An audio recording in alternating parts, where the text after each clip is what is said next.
Sorry about that. Slight technical difficulties on my end. I just forgot to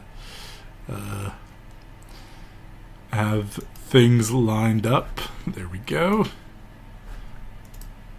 That should be working now. I just was, without thinking about it, clicking around, and yeah. Well, anyway, here we are. Happy New Year. Yeah, Happy New Year. Do you want to put up the first slide? You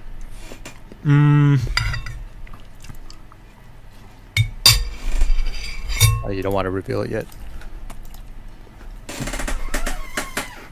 Oh, well, the thumbnail suggestion is not the first slide, it's the last slide. If that's what you thought I was going to have up here. Okay. So, sorry. Yeah. I'm really excited. I think this is like the episode of the series. Everything comes together. I think here we can see the pieces that have been moving behind the scenes. And also, New Year. And, yeah. Your chair is squeaking quite a bit. I know, and I apologize. I don't know how to mitigate that at the moment. But, did you get anything good? Any good Christmas gifts? Not really. The adults in my family, I had a lot of family visiting, and the adults all decided that we wouldn't be exchanging gifts this year. Yeah. Probably because there would be too many. So, yeah, no, not really. Fair enough. I got a few little, one or two little things. So, pretty good. But anyway, welcome, everybody, to... By the way, why now? Why episode 14 until we address the Anglo-American Establishment? Okay, good question. Let me just go through the first two slides. As I said, Tragedy and Hope, episode 14, the Anglo-American Establishment, Bucklander lecture series. Last time we looked at sort of the Cold War maneuvering as it began, the asymmetries in power, how when the Soviets were more powerful than the Americans in terms of nuclear arms, everyone thought the Americans were more powerful, and vice versa. When the Americans were more powerful, everybody thought the Soviets were more powerful. And the information about those things and how they got through to people. And also the other standout thing was, Oppenheimer not being the tortured hero he's made out to be. Today, this is the order that we're going to do things in. I'm first going to give you some context that I think is really important and necessary in understanding the Anglo-American Establishment. And then we're going to go into the Anglo-American Establishment, a summary of the book. The Anglo-American Establishment is the first book Quigley writes, and he writes it in 1948, I believe. I got it here. 1949. And I'm going to talk about that in a second. But then, we're going to go into the second half of Chapter 17. So last time we did the first half of Chapter 17. Why I did it this way is because the second half of Chapter 17 has about 15 pages of seeing how everything comes together behind the scenes of these elites. And it is not... these elites are not building themselves off of technology, really, or as much political maneuvering as we'd think. They're really more operating in the cultural and what we'd call today the NGO sector. And that's really where they move in the second half of this chapter. The bombshell stuff is in these sort of the media and the NGOs. Okay, now, The Anglo-American Establishment, published in 1949, or written in 1949, it doesn't get published. It only gets published in 1981, after Quigley's dead. Quigley sends the Anglo-American Establishment out to anyone who will read it, and people are like, he just gets nothing but rejections. Nobody will touch it. Now, I've said this to you before, Jeff. I'll say it for the benefit of those who might not have heard it. And again, I'm sorry for the squeaky chair, but I'm very fidgety when I move, and you might have to just bear with it. I'll try and find a quieter chair for next time. There's two things. I have my own theory that I haven't heard anyone else say. But the theory that everybody talks about, the Anglo-American Establishment, the book, is the elites didn't want it out. I think that that's true to an extent. There's certainly something there.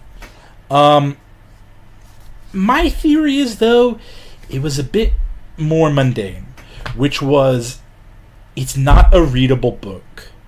It is, I have it here, it's like 300 pages of, like, I don't know, like 200 mini biographies pasted together into this, like, structure that talks about the British Empire from, like, 1880 to 1945.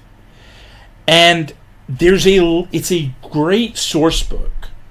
It's a great book to see the webs of things. It is not a book for light reading. It's written. It reads like a schizophrenic wrote it, which is not to say I think it's wrong. It's just like all over the place. And what about in terms of narrative structure? Is it pretty cohesive, or is it kind of all over the place and you have to piece together the narrative yourself? There are 13 chapters, and each chapter deals with a period, and those periods happen sequentially. Within those chapters, though, it's very scattered. So you'll get like little biographies all over the place.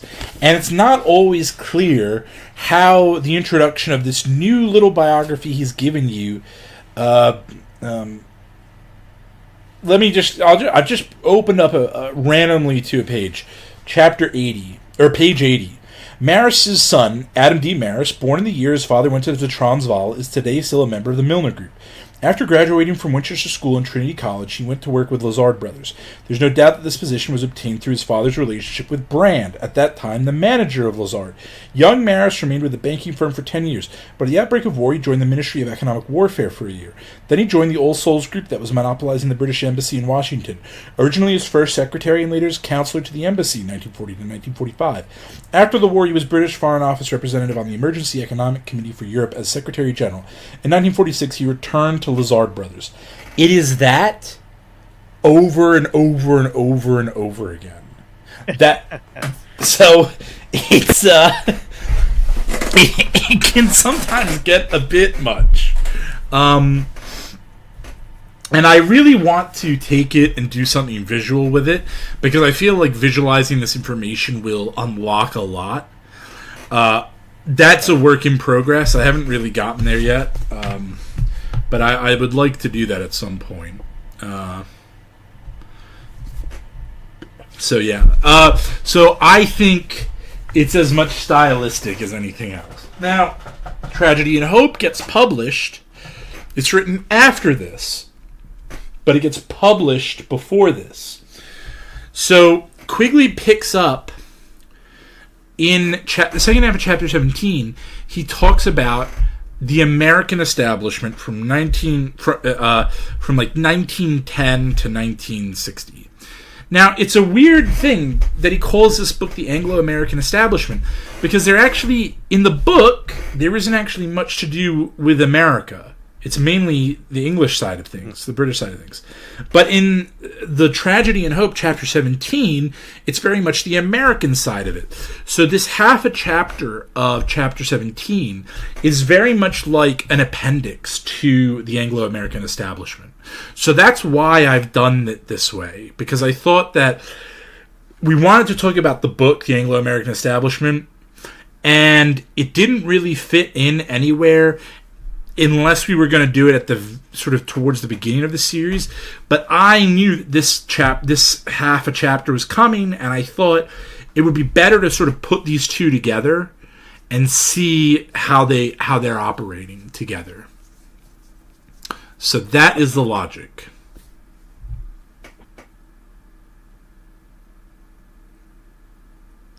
I gotta see what Obsidian is, Renegade.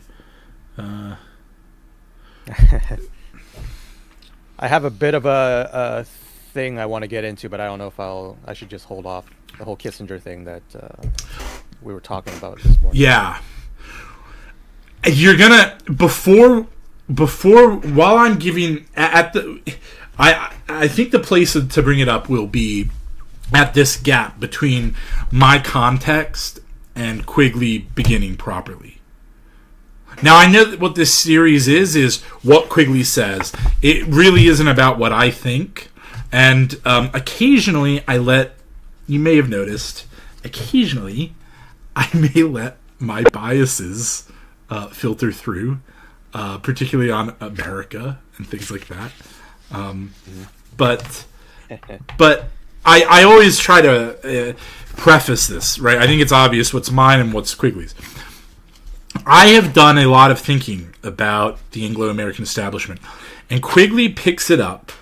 He sort of mentions one guy who we're going to look at, a guy named John Ruskin. He doesn't talk a lot about Ruskin, but he mentions Ruskin as sort of getting the ball rolling with this group, with the philosophical side of this group. Now, it's not enough to know Ruskin. I really think we've got to do something similar to last time and take a little bit of a look at the cultural history of the West to understand what the goals and intentions of this liberal elite is, because they're very much with us today. I don't talk much about what happens after 1963, 64, which is when the book's written. Like, the Cuban Missile Crisis is really fresh. Kennedy has just been assassinated when Tragedy and Hope gets written. And when 66 it's published. At some point in chapter 19, some of Quigley's pessimism comes through. Incidentally, after today, I think we've only got three more chapters to do. There might be a little spin-off episode about China, taking all the little bits and pieces on China and putting them together, because Quigley doesn't treat China as a unified thing. And China actually plays bigly into the Anglo-American Establishment, as we're going to see. So there might be a little China spin-off episode. And then I want to do an episode on what I think a Quigley analysis of the world since 1966 would look like. So, like, the world in the last 58 years since he wrote this book. So there's like 5 or 6 more episodes, but after this, 3 proper, and then your graduate seminar on Quigley will be done. Although there is the unpublished manuscript he wrote about weapons that I haven't looked at all, but I don't really want to. I've had enough Quigley for a decade. But yeah. Yeah, it's interesting that you refer to them as liberal elites, which I think it's an apt description. But the way that Rockefeller describes himself, or not Rockefeller, well, Rockefeller would describe himself, but the way that Kissinger described himself is as a Rockefeller Republican. Yeah, so Quigley is writing about you're gonna see, I mean, spoilers. What happens is Quigley gives a view of Quigley's dealing with a group of Republicans that have not yet really developed an outward-looking attitude to the world. The insular, xenophobic, internalist Republicans are still a major force. Eisenhower is a bit of a curveball, and it's really like guys like Truman that I think Quigley sees as the model. I don't know if he really knows what to make of the Republican Party as he's dealing with. Nixon has not yet been elected president in 1966. I see. So, and he's not super positive about Nixon because Nixon's very much on side with McCarthy. So I think the view is kind of like Eisenhower is not a real Republican. And instead, we need centrist Democrats. Centrist Democrats are the ones that have been providing America with leadership. Quigley's very pro, American involvement.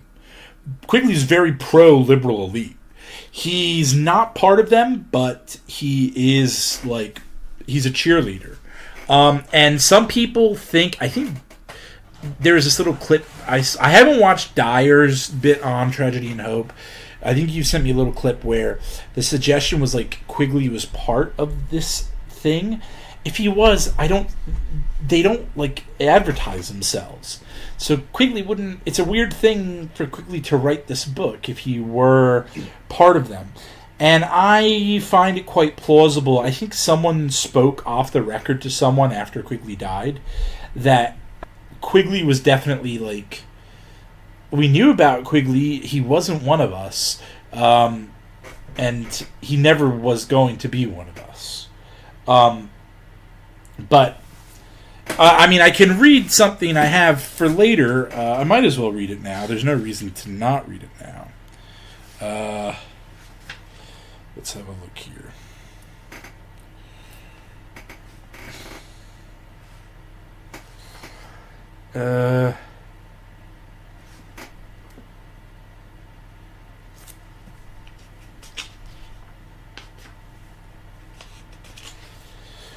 Okay. But to be honest, the more that I actually read or see interviews from Kissinger and Rockefeller and the American side, the more that I actually understand the cheerleader mentality that Quigley has.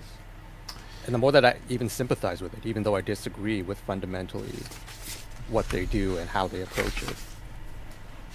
Because as I was mentioning in chat, I was watching one of Henry Kissinger's last interviews that he did before he died with Bloomberg this morning. And one of the things that seems to really, one of the things that really forms his philosophy is the history of war that takes place in Europe, from maybe the Napoleonic Wars to World War I and World War II. And it seems like one of the key goals of Kissinger's brand of globalism is just global stability. Yeah. It's kind of the inevitable rise of certain regions as empires. So Kissinger mentions that Germany was always going to rise to become a global power after the Industrial Revolution. And it was only a matter of whether or not we could align German interests with the West, or if they were going to be able to kind of form their own empire without much cooperation with the West. There's also this attitude that goes along with this. There's this attitude of, crazy attitude, but justified by their strength. That was prevalent when I was growing up in America, which looked back at the last 100 years and said something like, these crazy Europeans they just squabble like little children, and we're the grown-ups coming in to sort them out. There was any the problem with that narrative though is the only rationale that goes with America is a rationale of strength. They have no sophistication in their approach to the world. They have no appreciation for anybody else, what they might think, they might like. They assume that everybody on the ground is some nascent American waiting to be freed from despotism. And that really the only place where there isn't despotism is America. Now, that might not exist now so much, but it certainly existed in the 90s. And I remember having a teacher say, what are the three free countries in the world?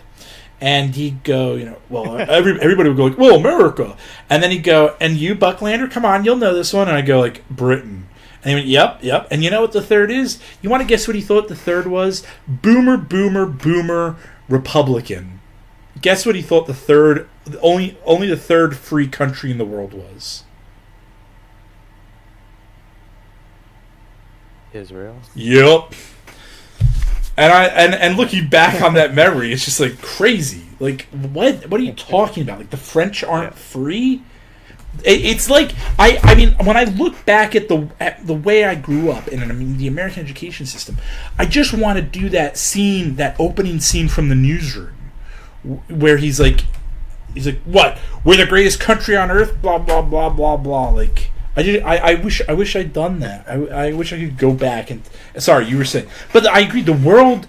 Look. What I said to you was, I get it, because I think the world needs to be managed.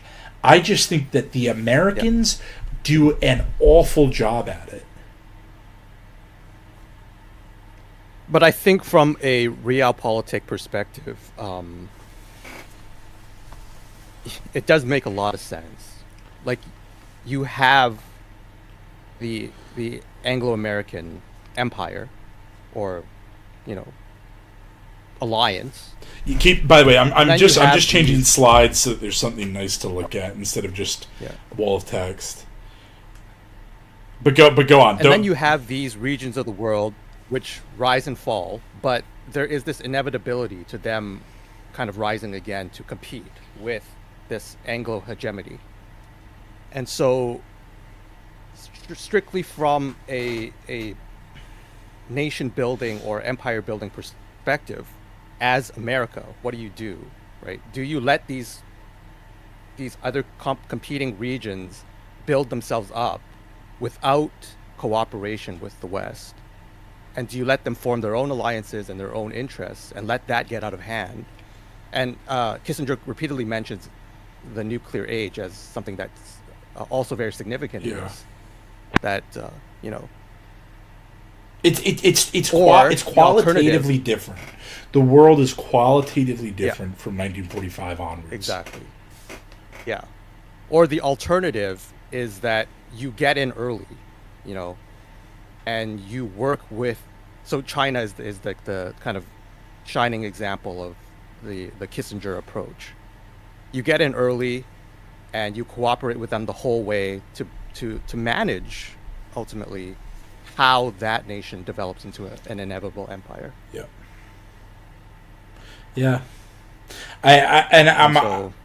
My friend told me this about this interview he saw with Blair, who's very much the Kissinger of this age.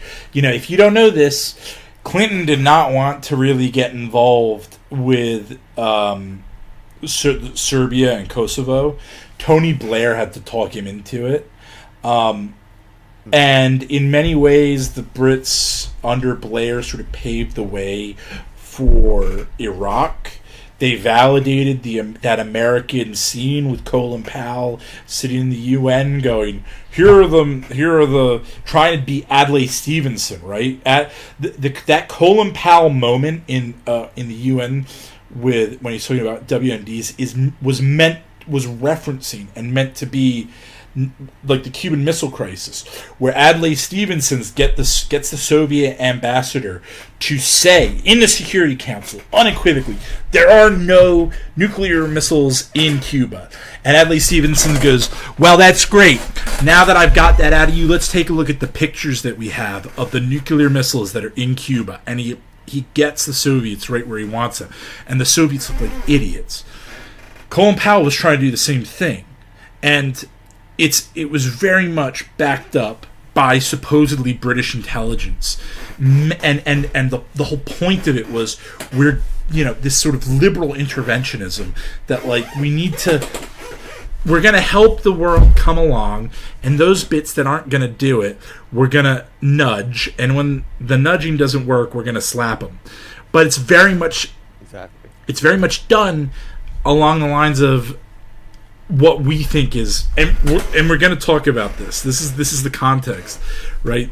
That like it's this liberal do-goodery that's like, and my view is like civilization produces utility, and the Western civilization has produced more utility than any other. But when you look at it, it's the utility is something that is secondary to the civilization. It is not the prime function of the civilization. And what the liberals do, and by liberal I don't mean like classical liberal, because I'm a classical liberal, right? I'm not afraid of that term. But what I mean is like progressives. Progressives look at civilization and they go, this is a utility machine. We're going to milk this utility cow. And the minute you stop perceiving utility out of the corner of your eye and you look directly at it, it starts to vanish. It's like a mirage or some optical illusion. It's real, but if you make it the focus of something, you will produce less utility than if you just left things alone. And so this sort of, I suspect Kitchener was a field marshal. I suspect Henry Kissinger was better at it than Blair and the modern progressives, but Blair's still pretty good at it, which is like, he gets asked in an interview. He's in like Uganda or somewhere, and my friend was telling me about this interview that this reporter asks him, how can you be here helping this government? Because this is after he's finished being prime minister. How can you be here trying to help this government that's outlawed being gay? And Blair's like, well, I'm not here to talk about that.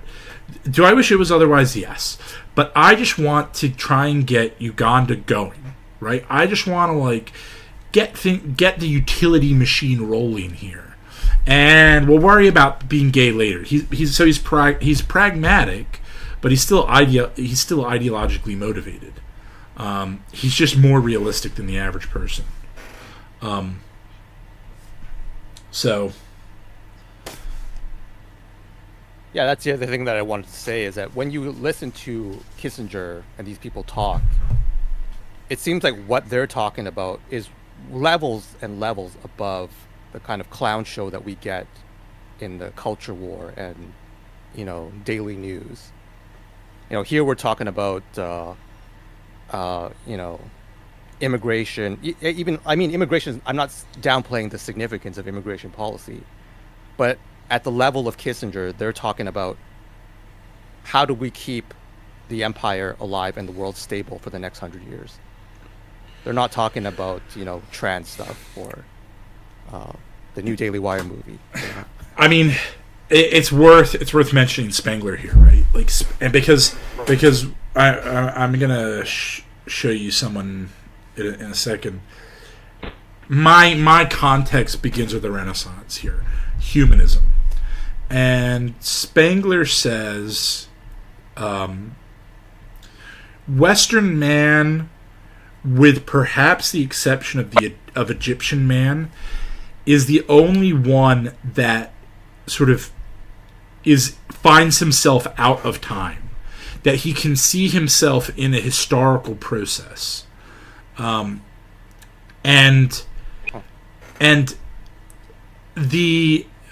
there's a remarkable thing that happens with some British romantic artists, which is they seem to be the first people to ever represent their own civilization in ruins.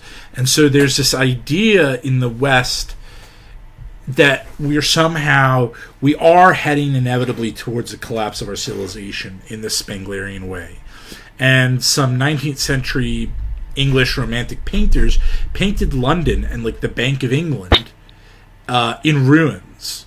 Which, I mean, imagine, and Spengler, I don't know if he mentions this in the book, but just imagine a Chinese person from the peak of Chinese civilization painting the lost city in ruins. I don't know that anyone else could really do that. And he also, he says, like, there's something meta about the decline of the West too. That Spengler says, like, almost like only a Westerner could produce a work like I'm producing because we have this historical view of the world, and that there's this sort of like there is this decline coming. We all know it in a way. So yeah. So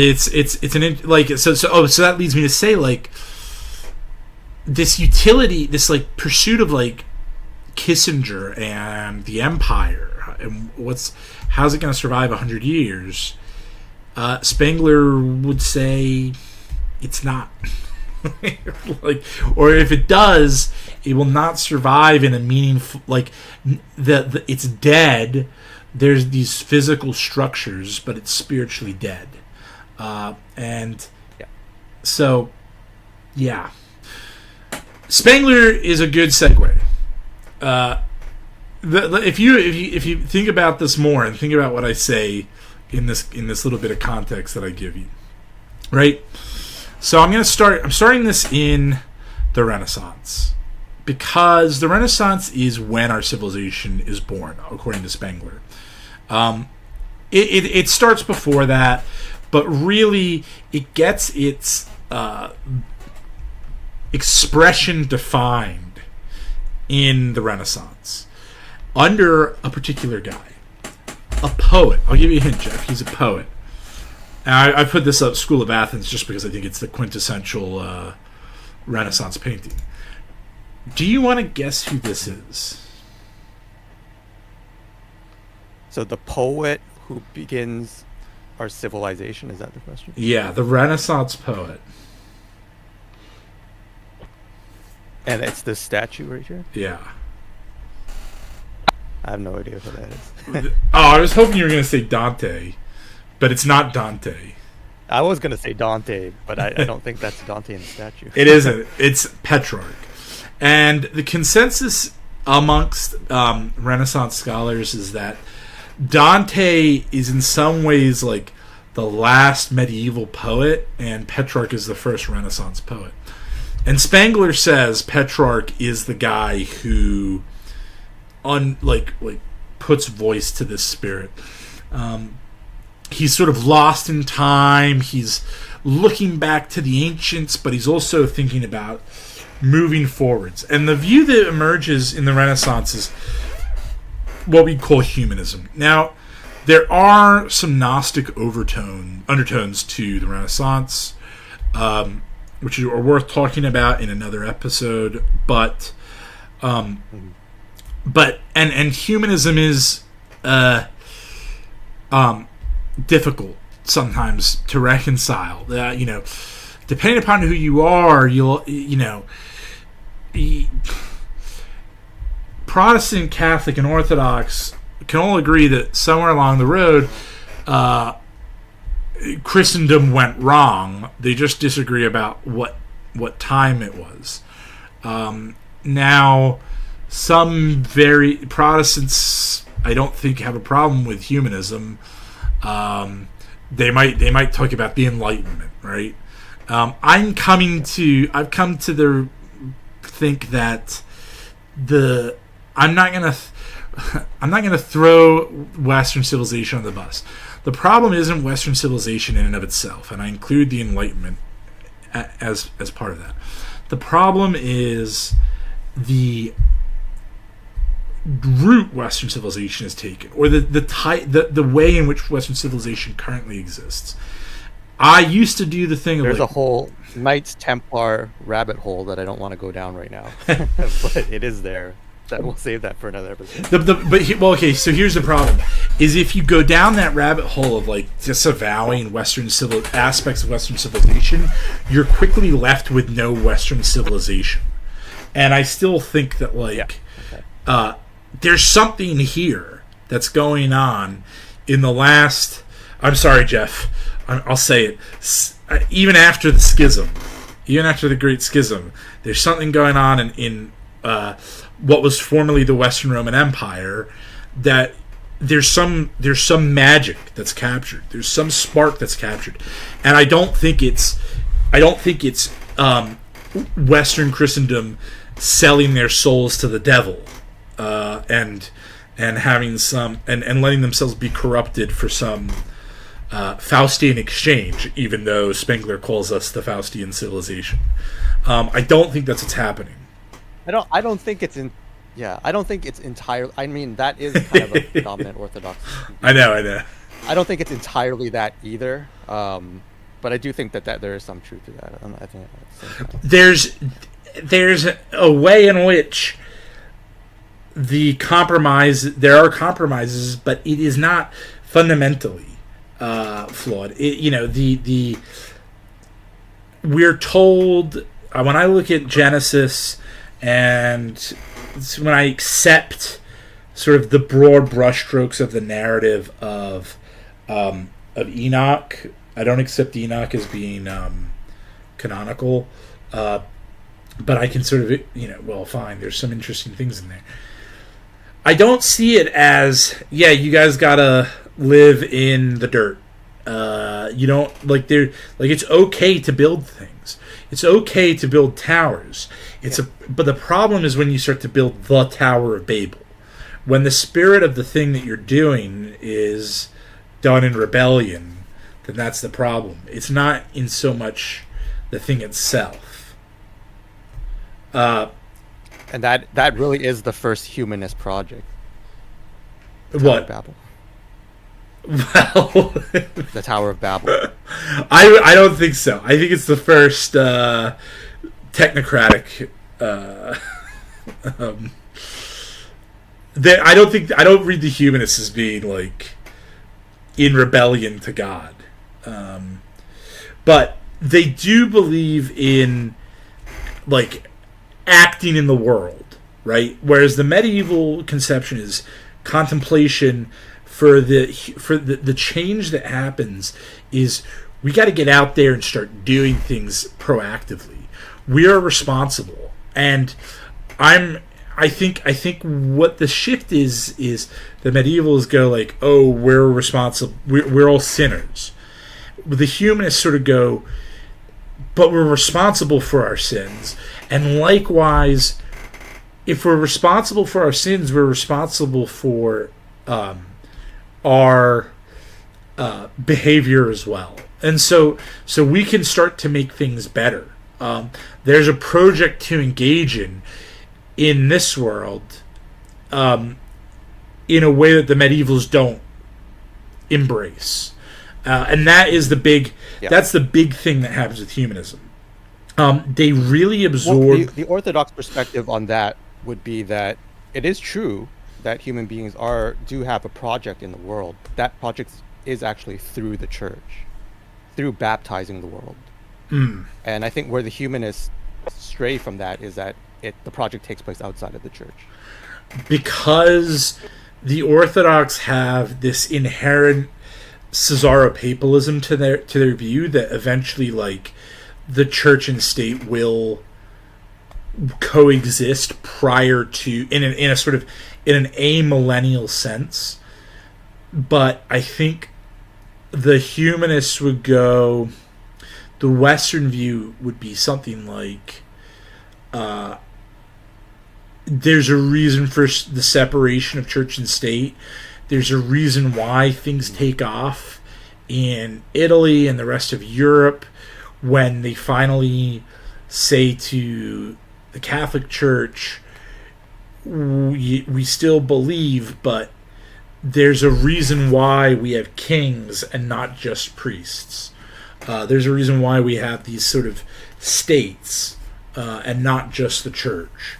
So I think that's one of the differences, and it's because the Western Europe does not have that experience of an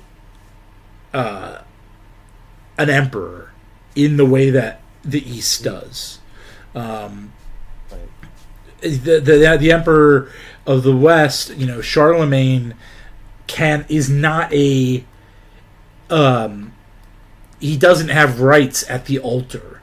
The Byzantine emperor, I don't know if the Tsar did, but they have rights at the altar to go and take the Eucharist, right? Like there is a religious sense of the emperor as almost like a fourth estate or something, or a fourth deacon, priest, bishop, emperor. And the emperor isn't necessarily above bishops in a hierarchical sense, but he is he has a sort of a right at the role to play. Yeah. So, right. So the other thing that happens is there's an ethical side, we're being responsible. There's also a metaphysical side, in the realization that we're getting better at acting in the world, and we do act. So, that's Florence. That's the dome that Brunelleschi builds. I can't. Is it the Basilica of St. Mark or something? I can't remember what saint it's dedicated to. But that dome was thought to be impossible, and Brunelleschi came along and he figured out a way to do it, and he did it. And it's beautiful as well. And what you have to say is, if you're going to throw humanism under the bus, you have to explain why that dome is somehow wrong, right? That dome is man's testament to God. And I think that you're going to struggle to convince me that the spirit that built that dome is somehow in rebellion to God. That's the problem for me personally. That dome comes from the tradition, of the church before the schism. Right? In what way? The whole dome and the shape, the layout of churches, is a continuous architectural tradition.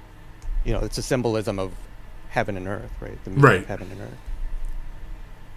But the means to build that. So, okay.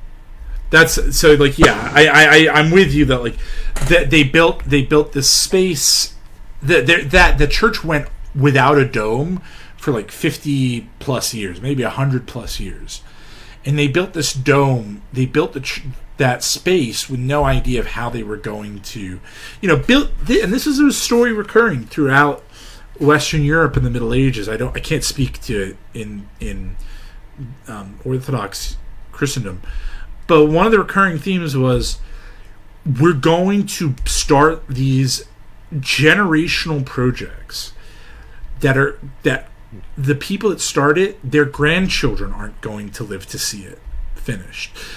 I think just about the greatest cathedral in the world is Cologne, which it took 600 years to build. They started it in the 13th century, and they didn't finish it till the 19th century. And they routinely started these projects with the belief that we were going to be able to come up with a solution. And I think that's the problem that we're in now, is we are engaged in these great projects, and we are faced by challenges. And the people that are giving up on our civilization and are throwing it under the bus are also the ones that are pessimistic about our civilization's ability to come up with solutions to these problems. Now I just referenced Spengler. Now I'm sort of going against him, right? But the same like BLM people, the same people that are super pro BLM, are going to tell us that we need to cut emissions. I think if there is something going on with emissions, I've come to the belief that I wish we could live in the Shire, but we open Pandora's box and we can never go back to the Shire. So we are now engaged in this great project of, okay, cool, the project's underway. We better figure out a way to address these problems that are coming along. Now, incidentally, we found out today Germany cut their emissions by 20%. You want to guess how they did that, Jeff? Either by importing energy or some very inefficient wind farms. No, they just stopped making a lot of stuff because of a recession that they're going through. So the economic downturn that Germany's going through means that they have like the lowest emissions they've had since, I don't know, the 19th century or something, and it's because they're giving up on they can't build stuff, which is, you know, we're starting to see the real application of what a lot of this stuff means. The guys who were standing out there shouting at the top of their lungs that this green revolution means a going back in time were right. They were the guys that were telling us, like, don't buy into this, because really what it is like you giving up on your standards of living. But don't worry, you'll own nothing and you'll be happy, right? Now, so the humanist view is like, well, okay, we can act, but where the ideas, the civic ideas that humanism takes are different from the ones that we have now.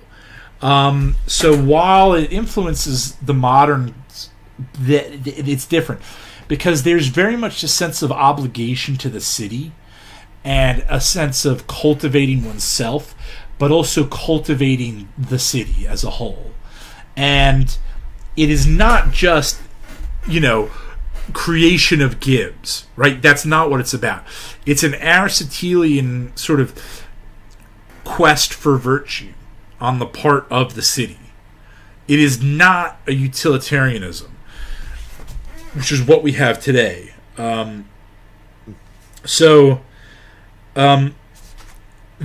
next thing that we get, though, in this great sort of story is the Enlightenment. Now, what happens between the early modern period and the Enlightenment? There's a couple of things. Obviously, there's the Reformation, and then there's various wars of religion in the 16th century, and in the 17th century, you get the English Civil War, which is not really as religious as we might think. It's much more to do with the growth of royal authority and attempts for the king to circumvent Parliament, that sort of stuff. So I think there's conflicts would have happened regardless of the Reformation. Sorry, Catholics. Like the idea that Western Europe would be some sort of like utopia, Catholic utopia, I think is just naive on the part of Catholics. The Reformation was inevitable, and a lot of the conflicts that come after it are not really a result of the Reformation by itself. It's a result of a bunch of other trends that were happening before the Reformation happened. But the Enlightenment, what happens is man's ability to act continues to grow, and in this growth, he starts to become disconnected from God. I don't think this is an inevitable result of the Enlightenment. I think that this is an understandable impulse that was not corrected in the way that it should have been. But I don't believe that the Enlightenment goes against small o Orthodox Christianity. I think it just happens that there's further temptation, right? I think there's always temptations to abandon small o Orthodoxy, but and the question is, will you continue along the straight and narrow path? But they don't become atheists. It's important to say in the Enlightenment, atheism was not popular. Voltaire is an out-and-out atheist, and he's kind of reviled for it. And there's a few causes that Voltaire supports from behind the scenes, because he knows that if people associate him with the cause, they will think the cause is bad. But so he there's this French Protestant who's accused of killing his own son because supposedly his son was going to convert to Rome. There's no evidence of this whatsoever, and besides, one of his sons had already converted to Rome, and he hadn't killed that guy. So generally, this mob forms, and this Roman Catholic mob forms and demands his name is Calas or something like that, and demands his head.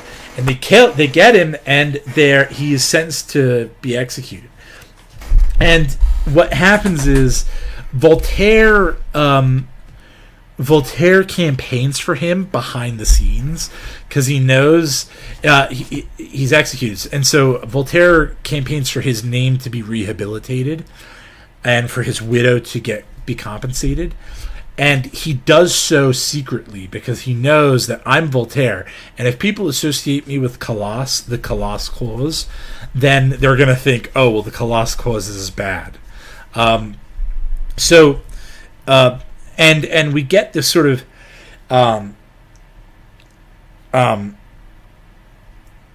this deism that comes about as a result of the Enlightenment.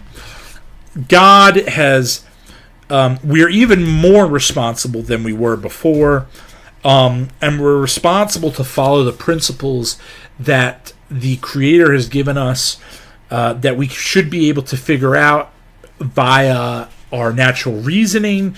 We also have special revelation. That not every deist ignored the Bible. Jefferson writes a book where he edits the Gospels into a single narrative, and he gets rid of all the metaphysical stuff and just talks about the ethical prescriptions that Christ gave us. And it's called the Teachings of Jesus of Nazareth, I think.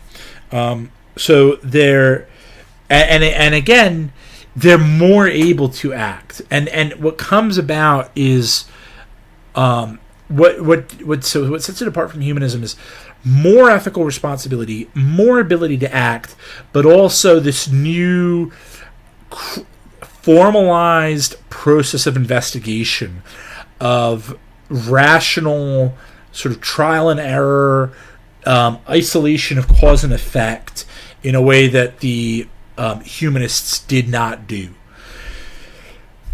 What then happens is you get the French Revolution, but you get, importantly, you get the growth of slums, right, in the Victorian period.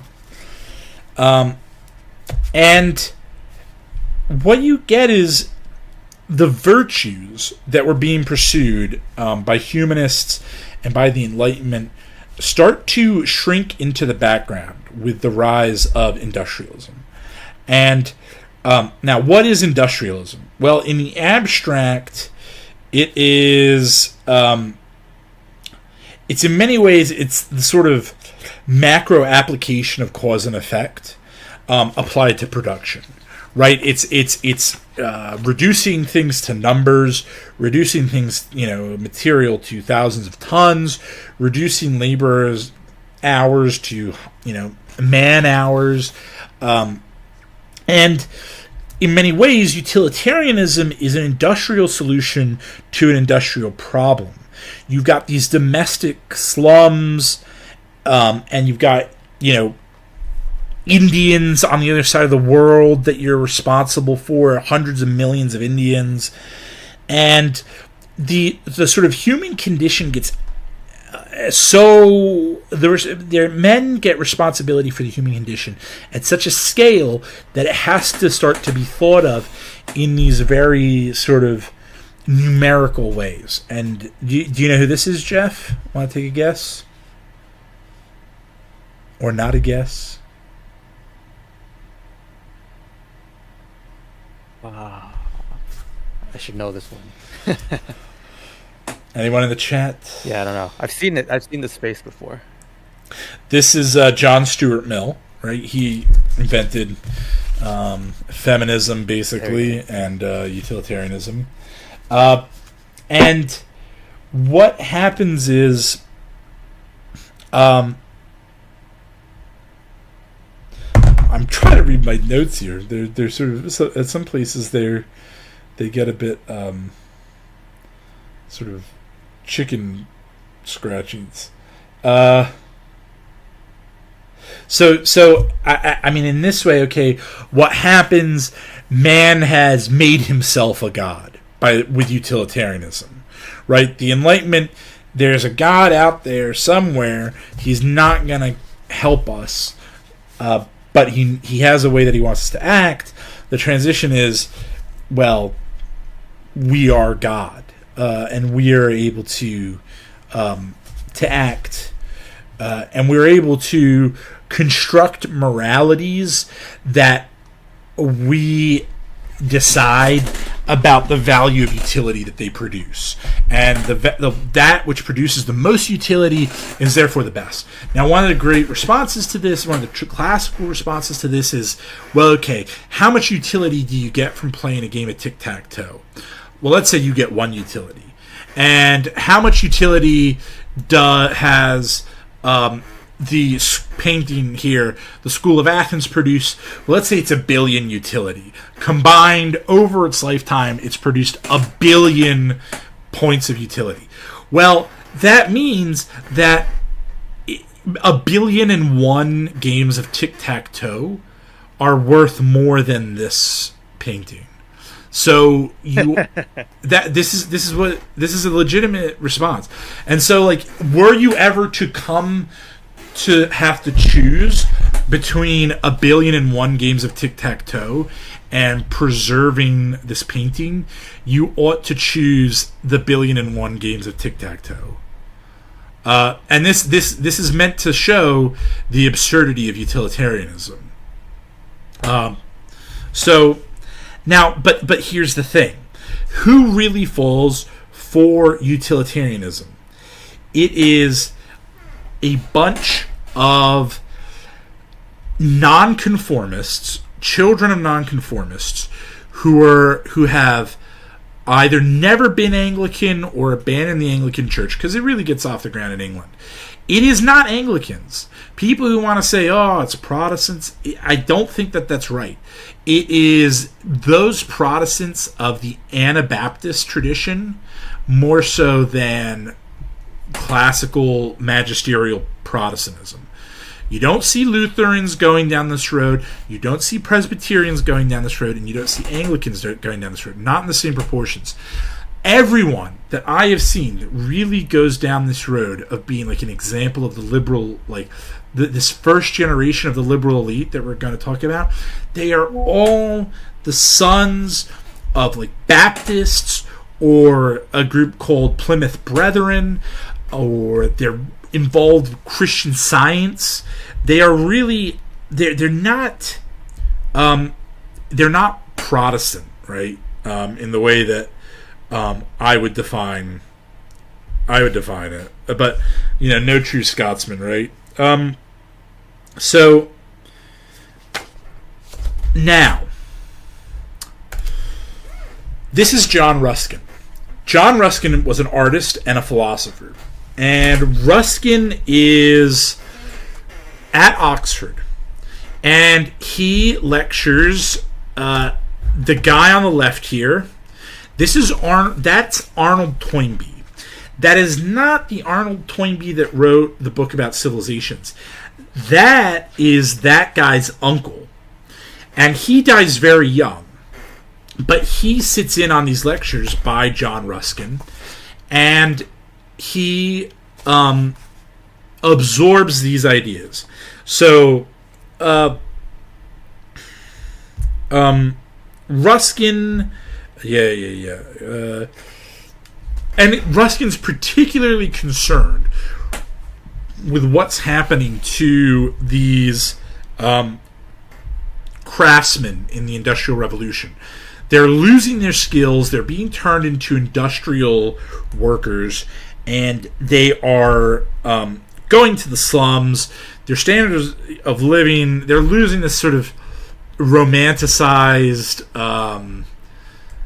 condition of living in towns. They're moving to Manchester and Birmingham and London, where they're working in the dark satanic mills that hymn Jerusalem. And what Ruskin does is he takes that view of utilitarianism and he throws in a disastrous element. So prior to Ruskin, you have this idea where, we should maximize utility. No one is thinking that we should maximize utility by getting the state involved. The state is separate to it. Ruskin is the one who sort of says, we got to get the state involved. The state should intervene to ensure social justice. He uses the term social justice. This isn't Marxism. I'm not talking about Marxism. This is a new type of sort of socialistic kind of hand-wringing that's done on the part of a portion of the British elite. And it's a sort of worry about do-goodery, and that, and again, they're from like the nonconformist background. I'll give you an example. John Maynard Keynes was from a nonconformist background, and he really bought into these ideas. He's the one, and we get Keynesianism out of him. So, and this is what I mean. Like, in some ways, Western civilization is an optical illusion. Right, like if you try to like hold it in the center of your eye, you can't see it. You can't see the forest for the trees. If you want to see the forest, it's like one of those seeing eye optical illusion books. You kind of have to like defocus. And what Ruskin does is he encourages people that are into this utilitarianism to look too hard at Western civilization, and they start to look at Western civilization, and it starts to collapse under their gaze. So, now, that's just a painting that he did that I quite liked. He's a good artist. Got to give it to him. He had a bunch of paintings. I nearly put all of the ones I could find in here, because I really liked all of them. But, yeah. I can talk more about Ruskin and the impact he had, but we're already way behind. Enter Quigley. All right, the Anglo-American Establishment begins now. Do you have anything to say, Jeff? Because this is a good moment to say it. I'm going to take a drink of water.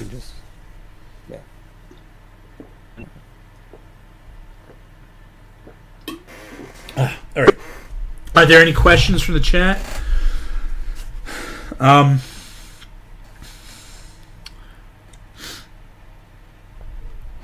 Anything?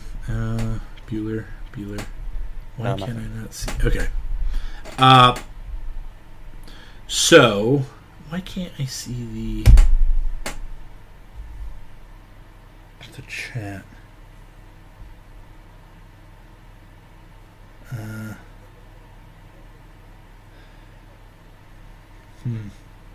just trying to see. Okay, there we go.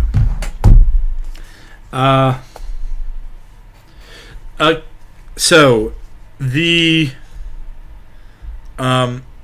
okay, so these three guys are the foundation of the Milner Group. The Milner Group is basically what becomes the Anglo-American establishment. As I said, the guy on the left is Arnold Toynbee Sr., the uncle of Arnold Toynbee Jr. Arnold Toynbee Jr. is very involved with the Milner Group, the Round Table Society, the Anglo-American Establishment, whatever you want to call it. He edits the Round Table, which is the quarterly journal they put out, so Arnold Toynbee Jr. is involved, the guy who writes the book about civilizations. Incidentally, Quigley says that that A Tragedy in Hope is a theory of civilizations that's Toynbee-esque. He's just kind of like modifying Toynbee. The second guy is Robert Gascoigne Cecil. I've talked about him before, Lord Salisbury. He was involved with everybody politically. And then on the right, you've got Cecil Rhodes. Okay, Toynbee provides the philosophical background for the group. Cecil, Lord Salisbury, provides sort of the influence and the politics, and Rhodes provides the money and the power and the will to make these things happen. And they all come together with Milner. So Ruskin teaches Toynbee, and then Toynbee Sr. teaches Milner. Now, there's a name I want to mention who is very peripheral. He's not super involved, but I think he's worth naming because he's so, the name means something. The Rothschilds are involved, but not in a significant way, or at least so says Quigley. Milner, there he is, says he's an imperial socialist, right? In this idea, now that phrase imperial socialism is sort of like what I want you guys to label this ideology that we're trying to hone in on. It's the sort of the working title that I have. So here, this is from 1906. Milner gives a speech. Not only am I an imperialist of the deepest dye, and imperialism, is out of fashion, but I actually believe in universal military training. I am a tariff reformer and one of a somewhat pronounced type. I am unable to join in the hue and cry against socialism. That there is an odious form of socialism, I admit. A socialism which attacks wealth simply because it is wealth and lives on the cultivation of class hatred. But that is not the whole story, most assuredly not. There is a nobler socialism which, so far from springing from envy, hatred, and uncharitableness, is born of genuine sympathy and a lofty and wise conception of what is meant by national life. That is this humanistic, enlightenment, utilitarian lineage culminates in this sort of, the empire is there. Why is the empire there? It's to raise up the people that the British have colonized or conquered. That's a term, and it drives me crazy today when I listen to people talk about the British Empire. Because, okay, there are the people that go, the British Empire was bad. And I actually have more respect for them than I do for the next group. The next group goes, the British Empire was good. But it was good because we taught the Indians how to be democratic. Wow. That's working so well, isn't it, guys? I can't wait for India to take off. I keep hearing about how India is the largest democracy in the world. I don't lose any sleep at night about China. I think we need to unite with the Chinese to destroy the Indians. An Anglo-Chinese Sino alliance against India is what I'm proposing here and now. January 4th, 2004. But this idea of utility, and we're making their lives better, and we're teaching them, and everybody can do democracy, and it's just so naive. But that naivety comes out of this utilitarianism fused with the Enlightenment and humanism, and the belief that the state should be involved. At the same time, we may not agree with the democracy stuff, but there is something kind of aristocratic about him wanting to, everybody to live well under the empire. And this is my point. That the greatness of our king is reflected in his service to the people. Well, this is my thing about the empire. The empire did that, but the empire ceases to do it effectively when these guys make that the empire's reason for being, because that's what they do. And when the empire loses the purpose of commerce and strength and virtue and vitality, and it becomes about utility, that's when the empire falls apart. Now, lines on the graph go up. Right. So here we've got, that's Milner on the left. On the top is the good South African flag, the Union of South Africa, before we gave the Boers too much power. And then in the bottom is the 4 colonies that went into the Union of South Africa. And Milner works really hard for about a decade to make this happen. So this is where he cuts his teeth. Milner's kindergarten, with the backing of Rhodes.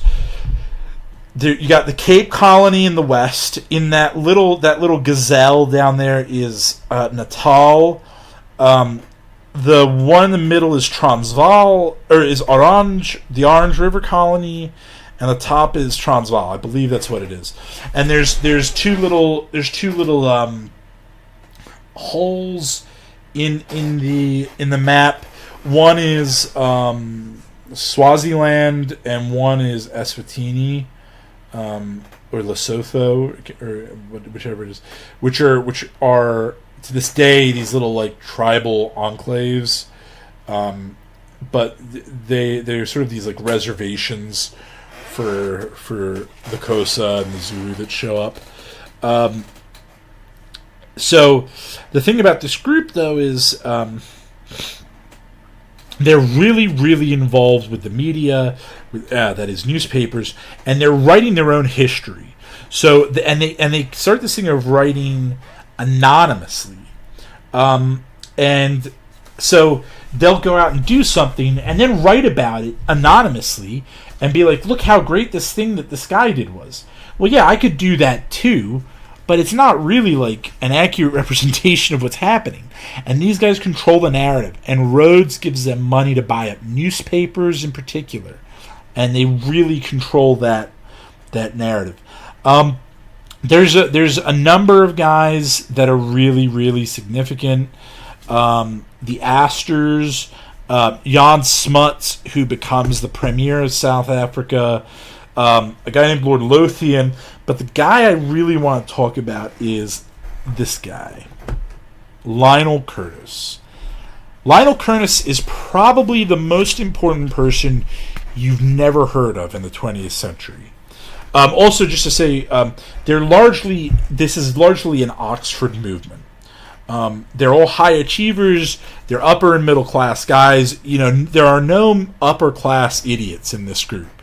You cannot make the cut. You've got to be on the ball. They're all brilliant.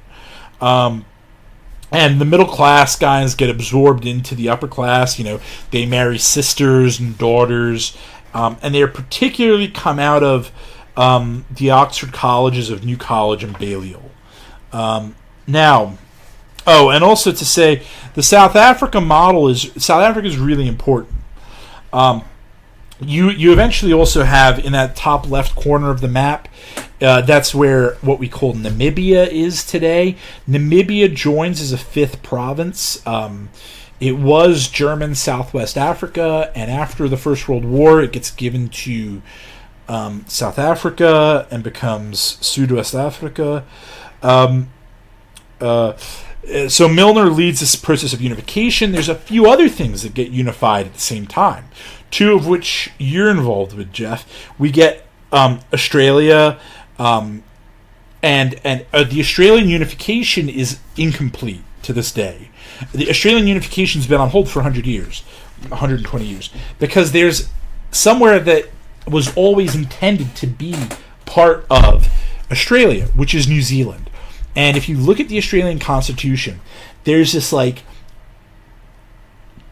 way in which New Zealand can plug into it. In fact, I think New Zealand is mentioned in the New Zealand Constitution, in the Australian Constitution, as like, yeah, well, one day we're going to have New Zealand. Now, I cannot remember who to credit this to, but someone said that when you see Australia and New Zealand unify, we are off to the races in terms of one world government. And look, I'm super pro Kanzuk. I love the idea, but it also worries me that what Kanzuk might be is this little bait for people like me to go, yeah, one world government, without realizing it. The two places, the other two significant places are the Federation of Malaysia and, of course, Canada. And these things serve as a model for imperial unification, which never happens. The imperial model never gets going because the British kind of lose interest in it at home. But the Imperial Federation is supposed to serve as a stepping stone to global unification, particularly through the League of Nations. The other very important thing to say about this moment is, as early as 1900, if not earlier, Rhodes is thinking about Imperial Federation, obviously. But what he's thinking about is not simply, could we get America involved in the empire? But he's even thinking, flipping that around. That actually, how do we get the empire into America? He is prepared to throw away the empire in order to plug into the American system. So I think that's really significant. Now, Lionel Curtis, okay, Quigley calls Lionel Curtis a fanatic and an idealist. He devotes his life to life, liberty, toleration, and all these what the finer things Quigley calls them, these enlightened ideals, these high ideals. He really advocates the idea of responsible government, that is representative government, people being involved in their own government. He's very involved in India, and he really advocates for India to rule itself from 1911, which is really early.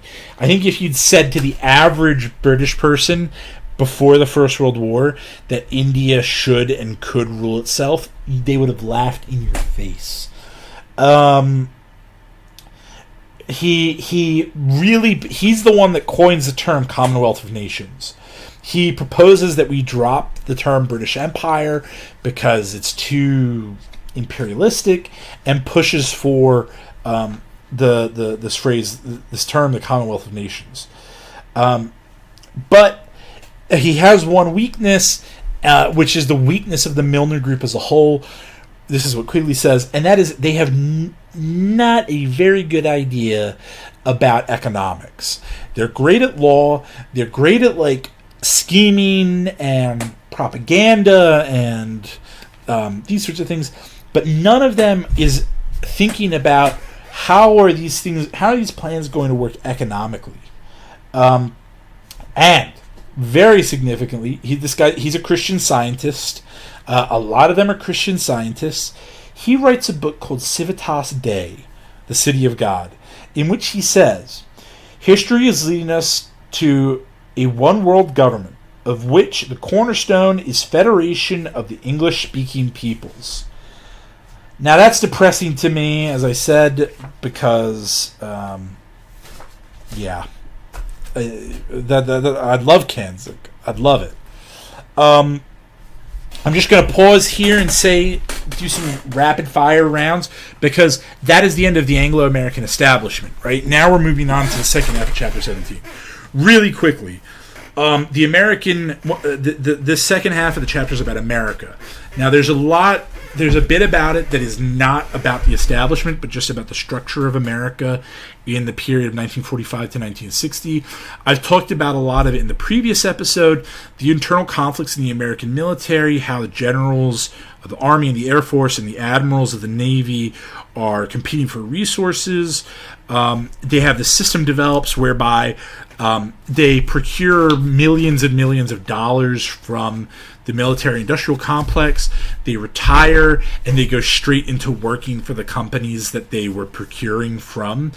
And this gets seen and adopted as practice for retirement for high-level officers. The United States Air Force spins off of the United States Army Air Corps. 3 branches are unified under the Joint Chiefs of Staff.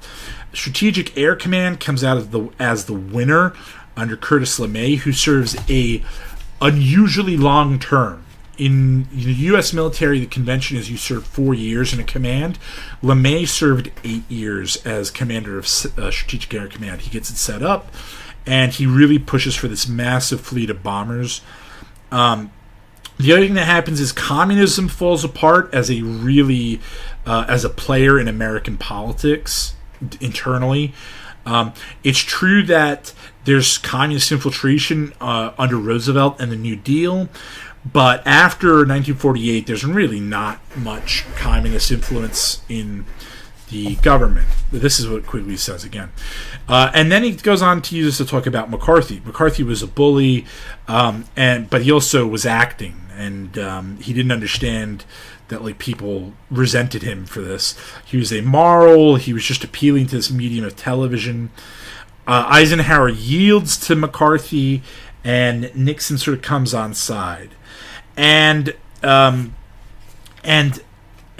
guy that McCarthy says is the leader of all this, of the spies in America, is a guy named Owen Lattimore. And Quigley quickly goes, but Owen Lattimore is fine.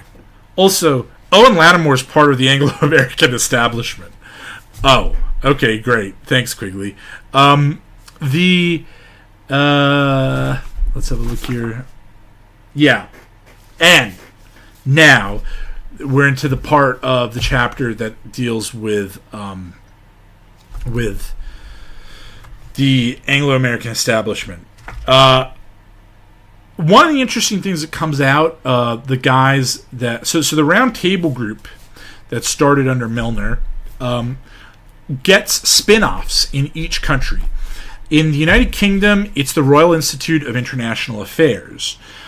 There's one in Canada, I can't remember what it's called, Australia, New Zealand, all of those. The American branch is called the Council on Foreign Relations. Now, a lot of the guys that are involved with the Council on Foreign Relations, and one of the reasons I want to do this spin-off episode on China, is a lot of them are Pacific experts. A lot of them are China experts. A lot of them are the sons, Quigley mentions this specifically, the sons of missionaries who went to China. There's something that goes on in China. I don't know what it is yet. Yeah. And I just want to read something out here. This is this is about a supposed network, right? Some sort of conspiracy to drag America into the world against its wishes. And this is what Quigley has to say. Just coming off the back of that idea. This myth, like all fables, does in fact have a modicum of truth. There does exist and has existed for a generation an international Anglophile network which operates to some extent in the way the radical right believes the communists act. In fact, this network, which we may identify as the Round Table groups, has no aversion to cooperating with the communists or any other groups, and frequently does so.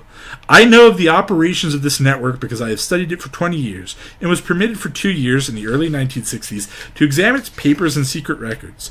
I have no aversion to it or to most of its aims and have, for much of my life, been close to it and to many of its instruments. I have objected both in the past and recently to a few of its policies, notably to its belief that England was an Atlantic rather than a European power and must be allied or even federated with the United States and must remain isolated from Europe. He's not saying America and England shouldn't be close. He's just saying that England should basically be part of the EU. But in general, my chief difference of opinion is that it wishes to remain unknown, and I believe its role in history is significant enough to be known. That is, you're going to remember one extract from Tragedy and Hope. It's that extract. That is that's the peak of this series. That extract right there. And funnily enough, Kissinger actually expresses the exact same sentiment.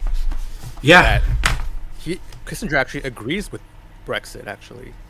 That the UK and America as an alliance makes more sense than the UK as a part of the EU. Oh, well, see, he and Quigley would disagree. What Quigley says is, what Quigley is saying is what Obama wanted, what a lot of Americans wanted, which was for Britain to be in the EU because it would be effectively the American voice in the EU. And it would be able to shape and influence the EU along lines that America desired. Now,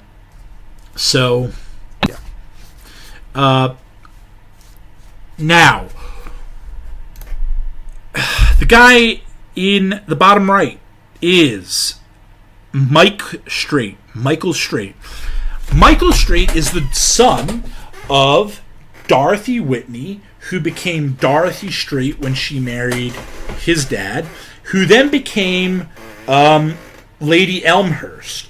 Lord Elmhurst is the guy in the middle.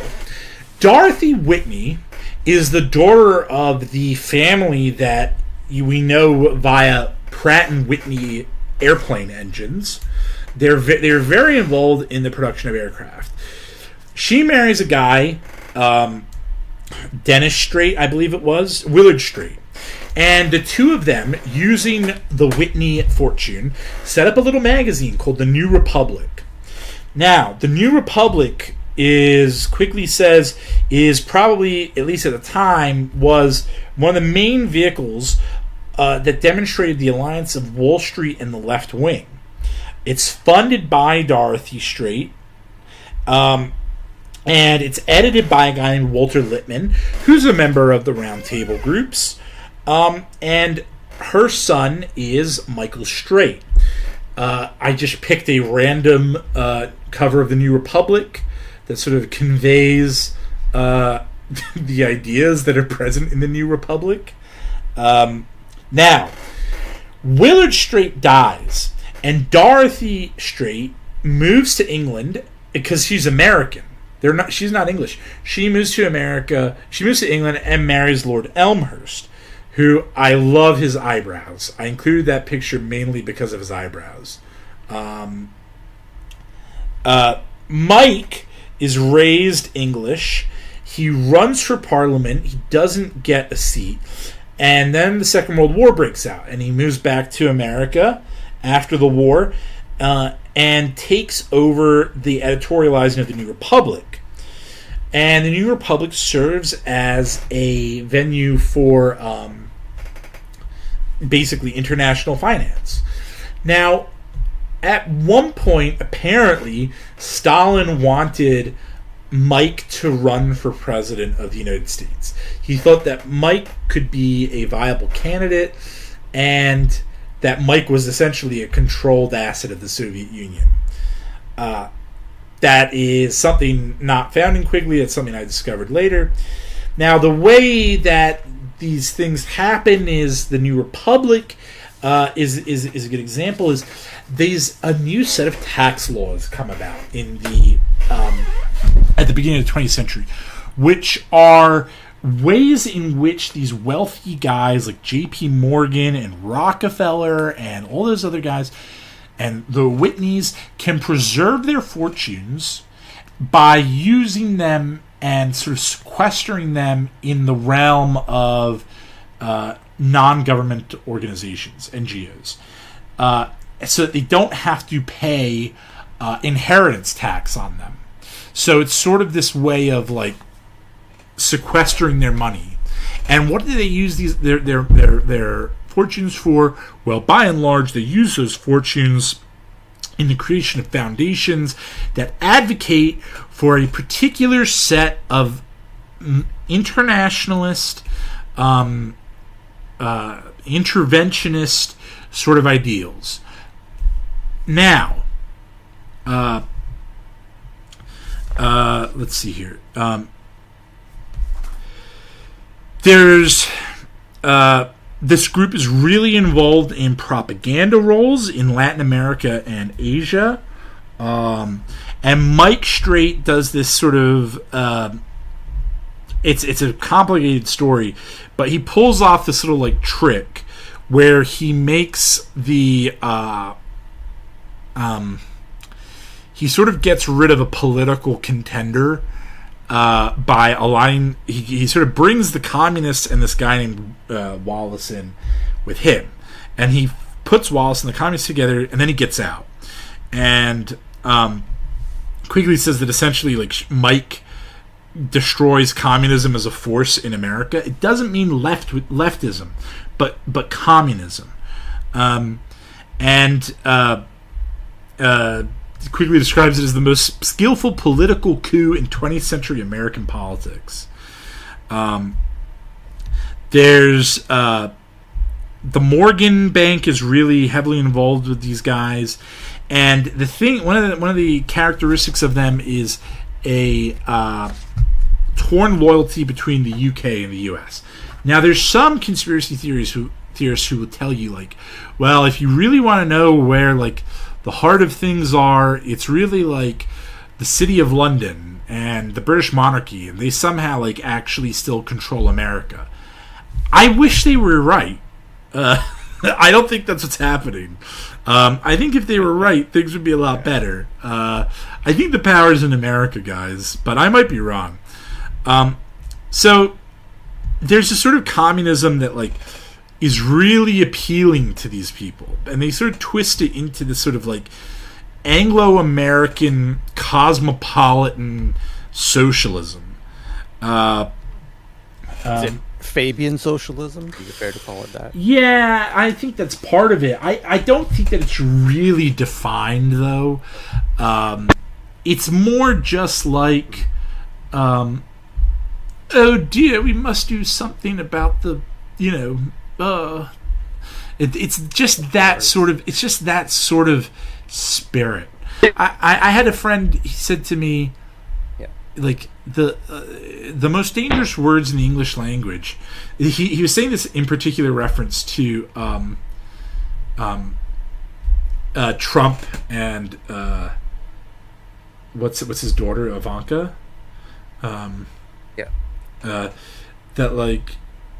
That when Trump was president, there's, like, these concerns about, like, Ivanka just going into the Oval Office and being like, "Daddy," and what it meant for, like, the world, but that, like, this the most dangerous words are something must be done. Like, this plaintive feminine, like, something must be done. Something must be done about the Rohingya Muslims. Ignore what the Rohingya Muslims are actually doing in Burma. Something must be done about the treatment of the Zulu. Ignore what the Zulu are actually doing in South Africa. Something must be done about blah, blah, blah. And that sort of plaintive something must be done is the phrase that captures up this Anglo-American hand-wringing about these poor people out there that aren't us, but they want to be us, and if only we ever gave them the chance, they would be us. Something must be done about these poor Palestinians who really just want to, drive Volvos and own golden retrievers and engage in Westminster parliamentary democracy. That's all they really want. We just need to give them the chance. And it's just bullshit. I don't believe it. It's this looking too closely at the problem. Look at it out of the corner of your eye, right? What's the solution to Israel and Palestine? Well, the solution is a British Palestine, the British mandate. You want to fix the problem? Send the British Empire back in there. And I don't mean this gay British Empire I'm describing now, but the British Empire of, like, the 1840s. you want to do something about these problems. You can't make the problem the focus of it. You just have to pursue this great civilizational story, and the pieces will fall into place. And what these people can't accept is that they don't fall into place quickly enough, or in the way that they'd want to. And so you get people blowing everything up.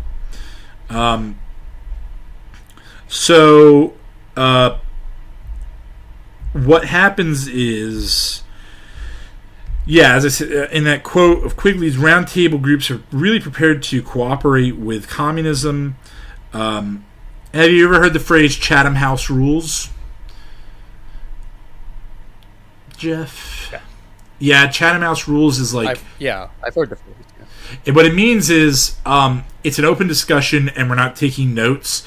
And we produce a document at the end that is captures the idea that we all agree on, but no one's listed as having attended the meetings, and the idea is not attributed to anyone. So it's just a way of saying, like, here's something that this group has come up with. You don't know who's in that group. You don't know whose idea this was. And it's a way of keeping anonymity to protect yourself, to like float ideas. Chatham House, the rule of Chatham House is where the Royal Institute of International Affairs is housed. So these guys have always done things anonymously to try and float ideas that will not come back to hurt them. They've really controlled, in particular, the New York Times, the Christian Science Monitor, which at one point was an incredibly reputable paper, weirdly, and the Washington Post. They are increasingly, in the interwar period, very interested in China. There's this mention in a previous chapter where Quigley goes, like, one of the weird things that like America does is it insists that France is no longer a major player in the world and China is. And this is like during the Second World War. And Churchill's like, what the hell are you talking about? China isn't anything in 1943. China's a mess. And there's no indication that China's going to be anything, right? Meanwhile, France is still as an empire. France is still able to act. It's occupied by Germany, but like there's a lot of free French imperial possessions around the world, and also Churchill doesn't want to, piss de Gaulle off more than is absolutely necessary. And so the reason why you have France and China on the UN Security Council is because it's a compromise between FDR and these like weirdly pro-China Americans and Churchill. Because Churchill's like, we gotta have France. But like, and I can't emphasize this enough, this is not the China of 2023. This is the China of 1943. And the China of 1943, like, why are you putting the China of 1943 on the UN Security Council? But what these roundtable groups try to do is focus the English-speaking world into a single line of policy. So they realize we're not going to have imperial federation, and we're not going to have like a formal union of these people, but we can all act along the same lines. And that is what these roundtable groups are trying to do: unify international policy across the English-speaking world, so that when Washington or London wants to do something, it happens. And it just so happens that it's now Washington, right? And they're really, really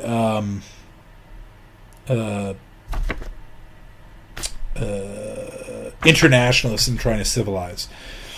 I just want to give a little example of this, another example of this, and this is the last. This is the last slide. The guy on the left is Jerome Green. Jerome Green goes bankrupt, and he goes. I gotta get. I gotta get something going, so I'll just read this. Yeah. One of the most interesting members of this Anglo-American power structure was Jerome D. Green, 1874 to 1959. Born in Japan of missionary parents, Green graduated from Harvard's College and Law School by 1899 and became secretary to Harvard's president and corporation in 1901 to 1910. This gave him contacts with Wall Street, which made him general manager of the Rockefeller Institute, 1910 to 1912. Assistant to John D. Rockefeller in philanthropic work for 2 years, then trustee to the Rockefeller Institute, to the Rockefeller Foundation, and to the Rockefeller General Education Board until 1939. For 15 years, he was the Boston investment banking firm of Lee, Higginson and Company, and most of the period as its chief officer, as with its London branch. As executive secretary of the American section of the Allied Maritime Transport Council stationed in London in 1918, he lived in Toynbee Hall, the world's first settlement house, which had been founded by Alfred Milner and his friends in 1884. This brought him into contact with the Round Table Group in London, a contact which was strengthened by 1919 when he was secretary to the Reparations Commission at the Paris Peace Conference. Accordingly, on his return to the United States, he was one of the early figures in the establishment of the Council on Foreign Relations, which served as the New York branch of Lionel Curtis's Institute of International Affairs. As an investment banker, Green is chiefly remembered for his sale of millions of dollars of the fraudulent securities of the Swedish match king Ivan Kruger. That Green offered these to the American investing public in good faith is evident from the fact that he put a substantial part of his own fortune in the same investments. As a consequence, Kruger's suicide in Paris in April 1932 left Green with little money and no job. He wrote to Lionel Curtis asking for help and was given for 2 years a professorship of international relations at Aberystwyth, Wales. Aberystwyth is weirdly, it's a university like nobody's ever heard of unless you know about international relations. And in like 1919, for whatever reason, I don't know why, it was like they founded an international relations department and they made it like the place in the world that international relations was like developed as a field of study. The Round Table Group controlled that professorship from its founding by David Davies in 1919, in spite of the fact that Davies, who was made appear in 1932, had broken with the Round Table Group because of its subversion of the League of Nations and European collective security. On his return to America in 1934, Green also returned to his secretaryship of the Harvard Corporation and became, for the remainder of his life, practically a symbol of Yankee Boston. As trustee and officer of the Boston Symphony Orchestra, the Garden Museum in Fenway Court, the New England Conservatory of Music, the American Academy in Rome, the Brookings Institution, the Rockefeller Foundation, and the General Education Board, only until 1939. He was also a director of the Harvard Tercentenary celebration in 1934 to 1937. Green is of a much greater significance in indicating the real influences with the Institute of Pacific Relations than any communist or fellow travelers. The Institute of Pacific Relations was like this subgroup of Round Table organizations that were focused on the Pacific, but eventually got folded back into the Round Table completely. Because they were like, actually, why do we need two groups? He wrote the Constitution for the IPR in 1926, was for years the chief conduit for Wall Street funds and influence into the organization, was treasurer of the American Council for 3 years, and chairman for 3 more, as well as chairman of the International Council for 4 years. Jerome Green is a symbol of much more than Wall Street influence in the IPR. He is also a symbol of the relationship between the financial circles of London and those of the Eastern United States, which reflects one of the most powerful influences in 20th century America and world history. The two ends of this English-speaking axis have sometimes been called, perhaps facetiously, the English and American establishments. There is, however, a considerable degree of truth behind the joke, a truth which reflects a very real power structure. It is this power structure which the radical right in the United States has been attacking for years in the belief that they are attacking the communists. This is particularly true when these attacks are directed, as they so frequently are, at, quote, Harvard socialism, or at, quote, left-wing newspapers like the New York Times and the Washington Post, or at foundations and their dependent establishments, such as the Institute of International Education.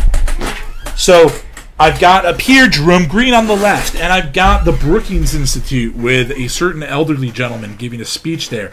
And on the right, I've got Atlas and the Rockefeller Center. And why do I have a picture of a certain guy in the center bottom? I put him there because if you want to understand what he was dealing with when he committed suicide, it is because he was doing things that this group has been doing since 1900.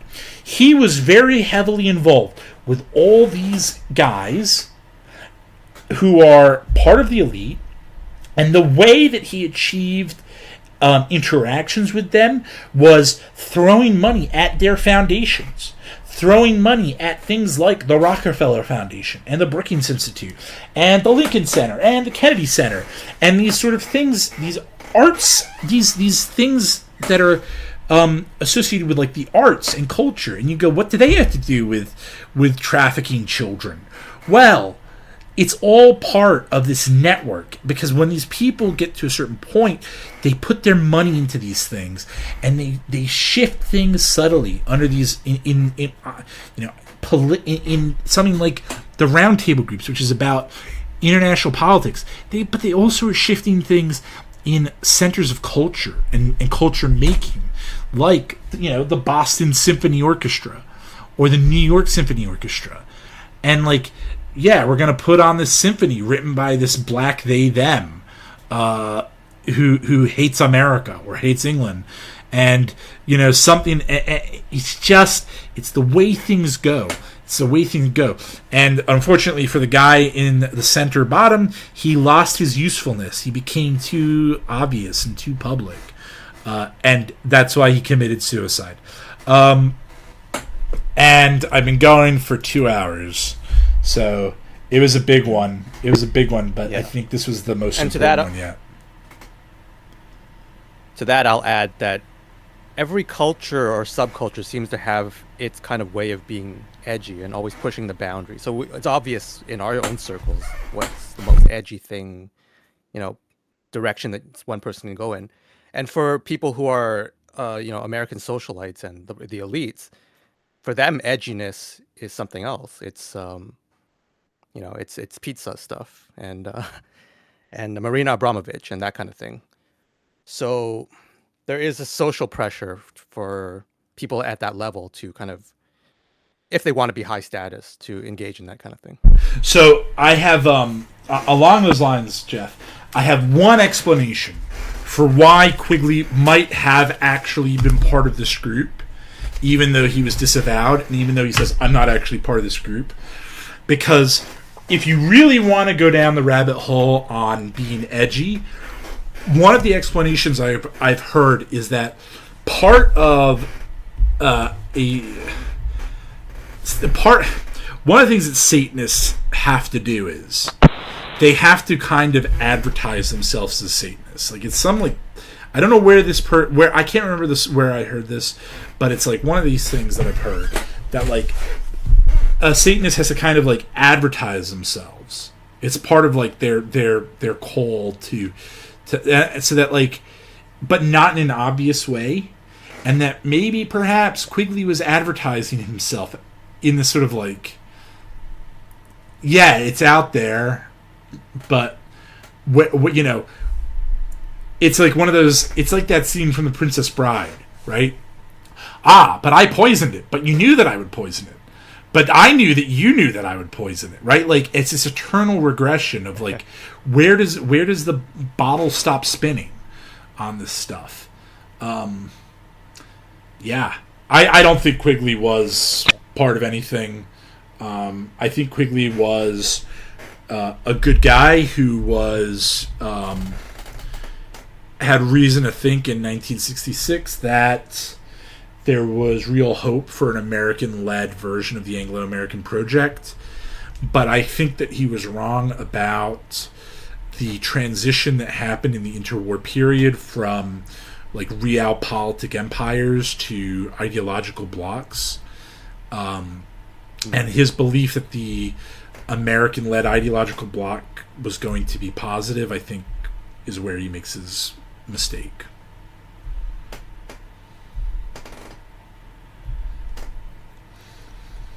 Yeah, it's really fascinating, and I think you did an excellent job today of kind of bringing us along. That there's kind of all of these different perspectives that you can really see it from. there's like the realpolitik perspective, but then there's also the ideological perspective, and then there is also this occult element that we didn't really touch on, but it's too much. There. It's too much. There's a whole line of the occult that I've been like trying to dig into along this stuff. Aleister Crowley is plugged into the Anglo-American Establishment. Aleister Crowley goes up to Cambridge on the recommendation of Lord Salisbury. Aleister Crowley's aunt is part of this league of like Tory women, and she leads the league. And they can't vote yet, but they raise money for the Tories. So Salisbury needs to keep the Women's League buttered up. And the leader of the Women's League comes in and says, "Will you get my nephew into Cambridge?" And Salisbury goes, "Yeah, fine." And he sends him up to Cambridge, where after a year or two, he takes a little break from Cambridge and he goes to Sweden. And while he's in Sweden, it's thought that Crowley is used as a honeypot bait for a gay Russian aristocrat. And when he's in Sweden, he's also, in his journals, he talks about like, oh, I was initiated into this like secret society of Rosicrucians or something like that. And he then comes back from Sweden and he plugs into like the Rosicrucian and Freemasonry in England. And like, so the Russian Empire and Sweden, in Sweden to England, and there's a lot of occult stuff going on. And the fact that so many of these guys, and guess what? Aleister Crowley was not Anglican. He was from a nonconformist background. So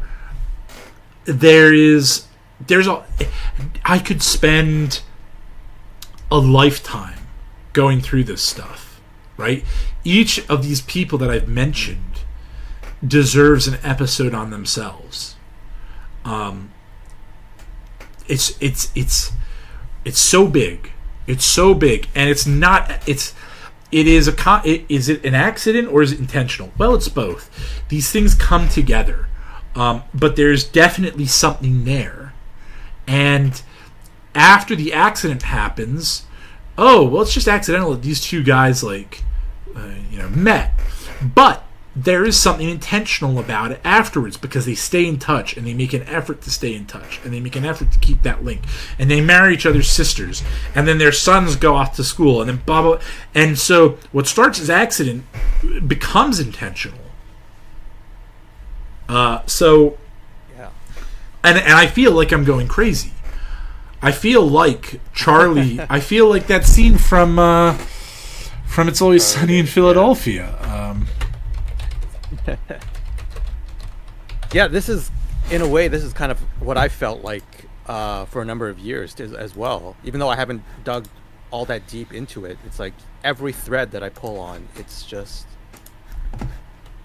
it feels like you can't untangle the Leviathan. And so that's actually one of the reasons why I've kind of been less active on YouTube in the last number of years, because I thought I'm going to get to the bottom of this, and this thing is a bottomless pit. Yeah, I mean, I don't know. I don't know what do you do? Uh-oh. I want to make sure that certain things aren't put out on.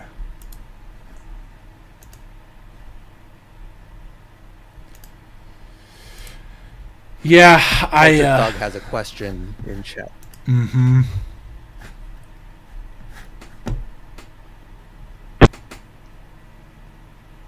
What are you going to read it out?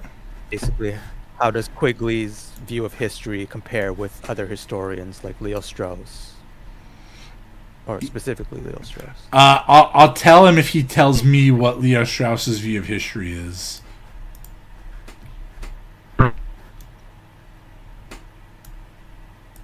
Okay, great. What are the Claremont crowd?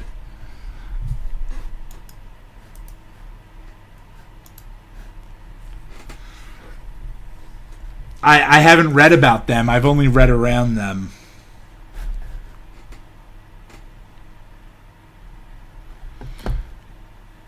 Am I?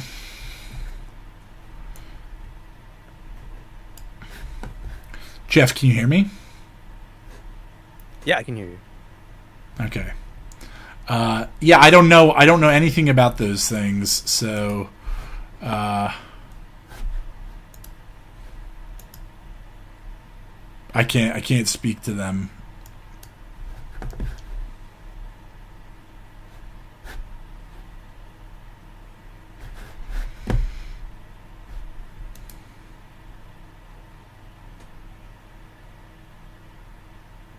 But yeah, since there's no more questions in chat, how do you want to wrap up? Why can I not? Okay, well, my slides are a bit. Oh, one more question apparently. It's coming.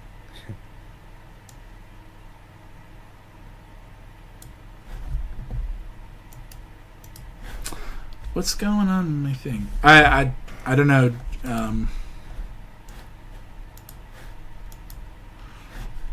I can't make it capture what I want it to capture.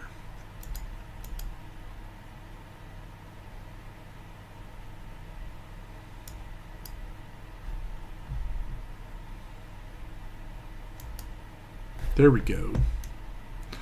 Yeah. Why is it all the way over? Oh.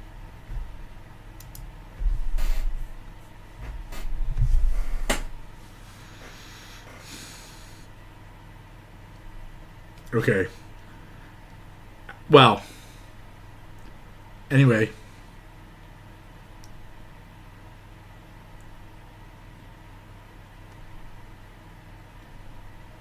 Britain going back into Europe and leading it. Don't know.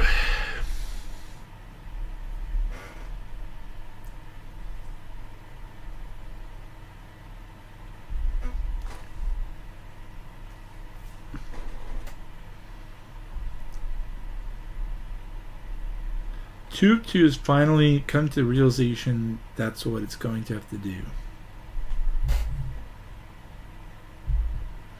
I don't know what that means.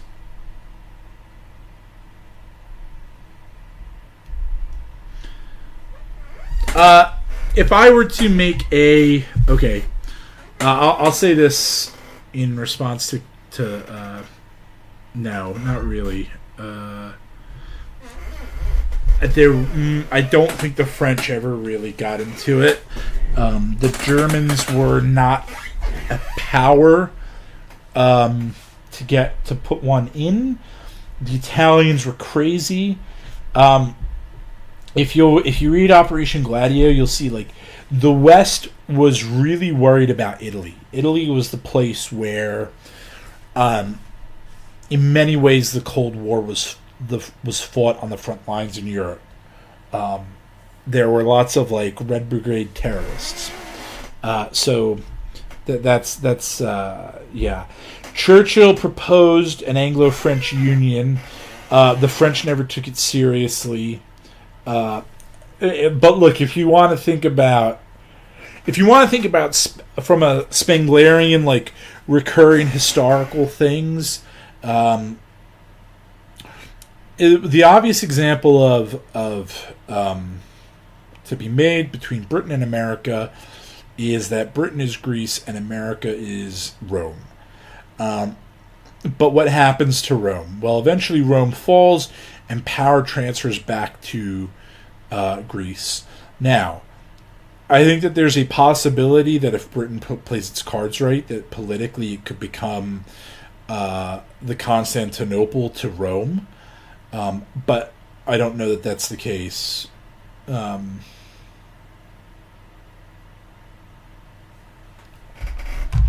I don't know if like I wouldn't bet on it.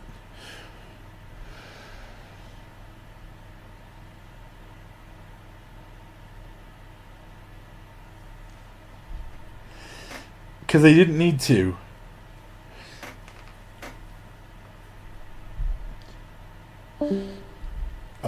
Yeah. All right. Um.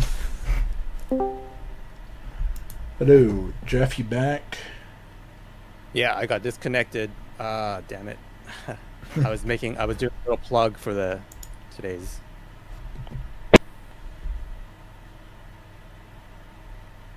So anyway, as I was saying, I don't know where I got disconnected. Probably none of it came through. But I was on a nice little promoting today's episode. I think it truly lived up to expectation in that this was what the series was building up to. And so, guys, if you got something out of this episode and found it worthwhile, please like and share it with your friends, your neighbors, your Twitter following, and so on. Because I think it also works really well as a standalone episode to get into the series. Yeah, yeah. Yeah, and there's so much in here that I want to build off of. I mean, every episode's like that. Like, every episode I could probably expand out into 5 or 6 episodes each. I think I've easily, okay. There's this tension, Jeff, between doing new stuff, going wider, and going deeper. If you want to go deeper, I'm quite sure I could probably milk 5 years worth of episodes out of Quigley. But like, yeah, but I'm also aware that there's other things to talk about. I would like to develop the context that I gave a bit more. I've got I've got 2 or 3 lists that I've just been jotting down, sort of like structures of Western thought, and I think it's useful to understand where we are. I would quite like to do like something like Hobbes to Rousseau, like looking at like thoughts of these early modern thinkers that lead up to the French Revolution. But there's a lot. I mean, there's always stuff to there's always more schizo stuff to dig into. And the other thing is my temptation is to go super historical, and I'm aware I might go too historical. Like I will talk about stuff that's just history, just because I like it. It has nothing to do with like conspiracies or the technocracy, right? Like I will do, I want to do it all. I just want to go. But I started Spengler over. I'm also tempted to do maybe a slightly deeper dive on Spengler. When I look at YouTube, the frustration for me is there's lots of intro to stuff. There's never like the intermediate level. There's never like the slightly deeper level of analysis. And yeah, it takes time and it might be boring, but I would very happily do Spengler chapter by chapter. But I'd also like to do Toynbee's theory. There's, you name it and I want to do it. My problem is I'm too interested in too many things. That was not an approving. That was yeah. Editorial board. I think a lot of people in our spheres have that exact problem too, though. Yeah. Well, you just point me in the right direction. Point and shoot. Yeah.